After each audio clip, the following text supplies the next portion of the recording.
ধানমন্ডি ৩২ নম্বরের বঙ্গবন্ধু শেখ মুজিবুর রহমানের বাড়িতে জড়ো হয়ে ভাঙচুর শুরু করেছে বিক্ষুব্ধ জনতা। আজ বুধবার সন্ধ্যা 7:30টার দিকে তারা ধানমন্ডি ৩২ নম্বরে জড়ো হন।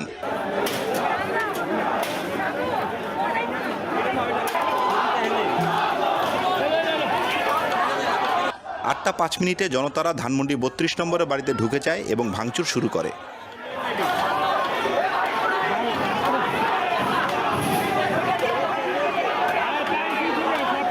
ঢাকা মহানগর পুলিশের অতিরিক্ত কমিশনার এস.এন. নজরুল ইসলাম জানান, এই ধরনের কর্মসূচির সম্পর্কে তারা অবগত ছিলেন না। ভাঙচুরের সময় পুলিশকে ঘটনাস্থলের কাছেই অবস্থান করতে দেখা গেছে।